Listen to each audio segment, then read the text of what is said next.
Facebook বন্ধুসকল, আপোনালোকক মই ক'ব খুজিছোঁ আজি যে মই আহিছিলোঁ কেৰেলা আহি কেনে মানে কাম কৰি আছিলোঁ।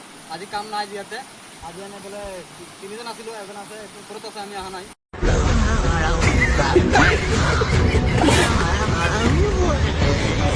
ওপৰত পৰা অহা নাই মণিৰুত, আমি এতিয়া আহিছোঁ। আহি কেনে ইয়াত মানে এটা পানীৰ দৃশ্য এটা পাইছোঁ, ধুনীয়া, বহুত ধুনীয়া। মানে আমাৰ যেনেকৈ কালভাৰ বুলি কয়, ইয়াত বেলেগ ভিতৰত কয়, কালভাৰ বুলি নকয়, আমি কালভাৰ বুলি কয়। ইয়াত চাৰিটা কালভাৰ দিয়া আমি চাব পাৰিছোঁ, 1, 2, 3, 4।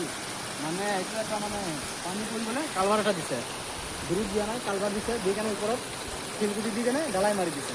তো মই এতিয়া মানে ক'ব খুজিছোঁ আপোনালোকক, তাত যিমান ধুনীয়া ধুনীয়া দৃশ্য, ইয়াত পানী গৈ আছে, মাছো আছে ইয়াত। মই আহি কেনে চাইছিলোঁ, মাছ আছে ইয়াত, সৰু সৰু মাছ, দাৰিকণা। আমাৰ তাত যেনেকৈ পুঠি মাছ যেনেকৈ ডাঙৰ ডাঙৰ, দাৰিকণা ইমান ডাঙৰ ডাঙৰ, বহল বহল। দেখি কেনে ভাল লাগিছে। মই মানে এটা সৰু সৰু ব্লগ বনাই দিওঁ। আপোনালোকক চাই কেনে কেনেকৈ লাগে ভিডিঅ'টো, ভাল লাগিলে লাইক শ্বেয়াৰ কৰিব। চাব পাৰিছে, মই বৰ্তমান এতিয়া আহি গৈছোঁ ইয়াত, বয়ো লাগে, ভাত চাত থাকিব পাৰে, সেইকাৰণে মানে হেৰিটো আমাৰ আৰু কেমেৰামেন পূৰা চাৰিওফালে দেখাই দিয়া দৃশ্যটো। আৰু দৃশ্যটো যদি ভাল লাগে আপোনালোকক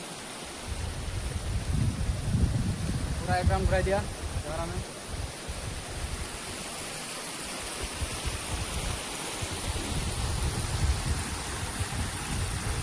আৰু ঠিক আছে, ভিডিঅ'টো আজি ইমান দীঘল নকৰোঁ, আজিৰ কাৰণে সামৰি মাৰিলোঁ, বাই বাই।